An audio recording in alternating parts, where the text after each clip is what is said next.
പലരും ചോദിക്കുന്ന ഒരു ചോദ്യമാണ്, ഹാപ്പി ആയിരിക്കാൻ എന്താണ് ചെയ്യേണ്ടത് എന്ന്. ഹാപ്പി ആയിരിക്കാൻ നിങ്ങൾ ഇത്ര മാത്രം ചെയ്താൽ മതി. അള്ളാഹുവിലേക്ക് തവക്കുലാക്കുക.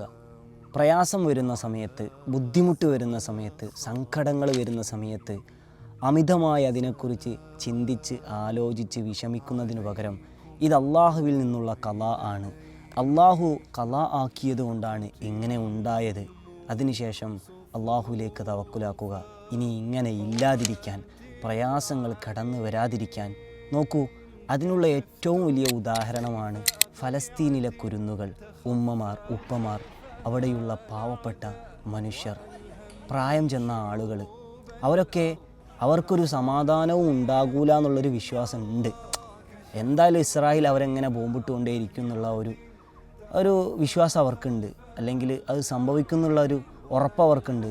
എന്നിട്ടും അവർ അള്ളാഹുവിലേക്ക് തവക്കുലാക്കി ഹസ്ബുൻ അള്ളാഹു നിഅമൽ വക്കീൽ, ഒരു ഷെല്ല് വന്ന് വീകുന്ന സമയത്ത് ഹസ്ബുൻ അള്ളാഹു നിഅമൽ വക്കീൽ, നിഅമൽ മൗലാ വ നിഅമൻ നസീർ എന്നവർ ഉച്ചത്തിൽ വിളിച്ചു പറയുന്നുണ്ടെങ്കിൽ അവർക്കൊരു പ്രതീക്ഷയുണ്ട്. ഇന്നില്ലെങ്കിൽ നാളെ അൽഹംദുലില്ലാഹ് അള്ളാഹുവിൻ്റെ ജന്ന അതെനിക്ക് കിട്ടുമെന്നുള്ള പ്രതീക്ഷയിലാണ് അവർ അള്ളാഹുവിലേക്ക് തവക്കുലാക്കുന്നത്. ഒരു പ്രയാസം പോലും അവരത്ര സഹിക്കാത്ത നമുക്ക് അള്ളാഹുവിലേക്ക് തവക്കുലാക്കാൻ നേരമില്ലെങ്കിൽ നിങ്ങളും ചിന്തിച്ചു നോക്കൂ. അപ്പോൾ പ്രയാസങ്ങളൊക്കെ വരുന്ന സമയത്ത് ഹസ്ബുൻ അല്ലാഹു നിഅമൽ വക്കീൽ, അൽഹംദുലില്ലാഹ് അൽഹംദുലില്ലാഹ്, പ്രയാസം കടന്നു വരുമ്പോഴും അൽഹംദുലില്ലാഹ് എന്ന് പറയാനുള്ള ആ ഒരു അജയ്യമായ മനസ്സ് നമ്മൾ പാകപ്പെടുത്തിയെടുക്കുക. അള്ളാഹു നമുക്ക് തൗഫീഖ് നൽകട്ടെ. ഫലസ്തീനിലെ എല്ലാ ആളുകൾക്കും അള്ളാഹു സമാധാനം നൽകട്ടെ. അസ്സലാമു അലൈക്കും വറഹ്മത്തുള്ളാഹി വബറകാതുഹു.